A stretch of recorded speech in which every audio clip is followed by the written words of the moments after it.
back to Arcanex. മക്കളെ നിങ്ങൾ കാത്തിരുന്ന +2 ഓണം എക്സാം ടൈം ടേബിൾ വന്നിരിക്കുകയാണ്. മുട്ടം പണി തന്നെയാണല്ലേ സർ? ഒരു സംശയവുമില്ല മക്കളെ, ഒരു ദിവസം 2 എക്സാം ആണ് വരുന്നത്.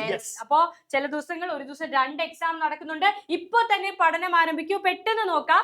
ശരിക്കും വടക്കൻ സാർ 14-ാം തീയതി എക്സാം തുടങ്ങുന്നെങ്കിലും സയൻസ് കുട്ടികൾക്ക് 17-ാം തീയതി മാത്രമാണ് എക്സാം സ്റ്റാർട്ട് ചെയ്യുന്നത്. 17-ാം തീയതി സയൻസ് ആണെങ്കിൽ കൊമേഴ്സ് എല്ലാവർക്കും വരുന്നുണ്ട്. കാരണം എന്താണെന്ന് വെച്ച് കഴിഞ്ഞാൽ ലാംഗ്വേജ് സബ്ജക്റ്റുകളാണ് ഈ പറയുന്ന 14-ാം തീയതി ശരിക്കും ഓണം എക്സാം സ്റ്റാർട്ട് ചെയ്യും. പക്ഷെ സയൻസ് സ്ട്രീം എടുത്ത കുട്ടികൾക്ക് ആദ്യത്തെ എക്സാം നടക്കുക 17-നാണ്, തിങ്കളാഴ്ചയാണ്. മോർണിംഗ് സെഷനിൽ നടക്കുന്നത് സെക്കൻഡ് ലാംഗ്വേജ് ആണ്. ഉച്ചയ്ക്ക് ശേഷം അതേ ദിവസം കെമിസ്ട്രിയുടെ എക്സാം. അപ്പൊ രാവിലെ ലാംഗ്വേജ് ഉണ്ടെങ്കിൽ ഉച്ചയ്ക്ക് ശേഷം അവർക്ക് കെമിസ്ട്രി എക്സാം ഉണ്ട് എന്നുള്ളതാണ്. ആ എക്സാം എഴുതി വീട്ടിൽ വന്നാൽ പിറ്റേ ദിവസം 18-ാം തീയതി ചിലപ്പോ എല്ലാവർക്കും ടഫ് ആകാൻ ഏറ്റവും സാധ്യതയുള്ള മാത്തമാറ്റിക്സിന്റെ എക്സാം ആണ്.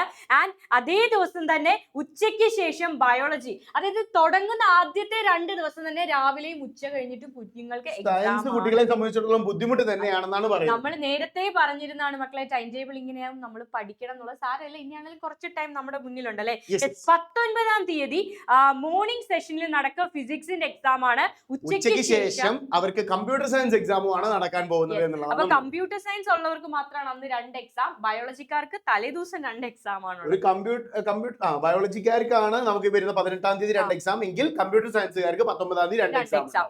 20-ാം തീയതി തൊട്ടടുത്ത ദിവസം 20-ാം തീയതി ഇംഗ്ലീഷിന്റെ എക്സാം ആണ്. അപ്പൊ ഇതാണ് ടൈം ടേബിൾ. ഒന്നും കൂടെ പറയാം. 17-ാം തീയതി മോർണിംഗിൽ സെക്കൻഡ് ലാംഗ്വേജ്, ഉച്ചയ്ക്ക് ശേഷം കെമിസ്ട്രി. 18-ാം തീയതി രാവിലെ മാത്തമാറ്റിക്സ് ആണെങ്കിൽ ഉച്ചയ്ക്ക് ശേഷം അവർക്ക് ബയോളജി ഉള്ളവർക്ക് ബയോളജി എക്സാമും.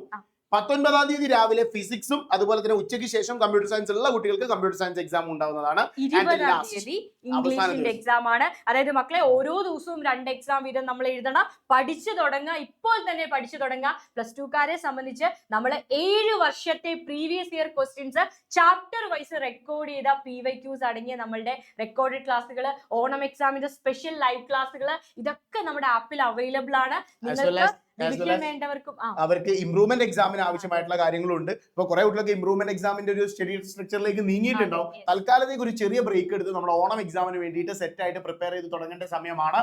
കാരണം നേരത്തെ പറഞ്ഞതുപോലെ ഒരു മുട്ടം പണി തന്നെയാണ് അല്ലെ, വളരെ ലിമിറ്റഡ് ആണ്. അപ്പൊ എങ്ങനെ പഠിച്ചു തുടങ്ങും, എപ്പോ പഠിച്ചു തുടങ്ങും എന്ന് അറിയാത്ത മക്കള് ദയവ് ചെയ്ത് ആ ഒരു ക്വസ്റ്റ്യൻസ് ആദ്യം തന്നെ പ്രീവിയസ് ഇയർ ക്വസ്റ്റ്യൻസ് വർക്ക്ഔട്ട് ചെയ്ത് നോക്കുക. ഏറ്റവും എഫക്റ്റീവ് ആയിരിക്കും മക്കൾക്ക്. സോ ആവശ്യമുണ്ടെങ്കിൽ എന്ത് ചെയ്യുക, ഡെമോ ക്ലാസ് കണ്ടതിന് ശേഷം മക്കൾക്ക് നമ്മുടെ കോഴ്സ് ഒപ്റ്റ് ചെയ്യാവുന്നതാണ്. കോൺടാക്ട് ചെയ്യാം. എനിവേ ഈ ടൈം ഈ ഒരു സെക്കൻഡ് തൊട്ട് പഠിച്ചു തുടങ്ങുക. All the very best. അപ്പോൾ ഞങ്ങൾ സൈനിങ് ഓഫ് ആണ്. Bye bye.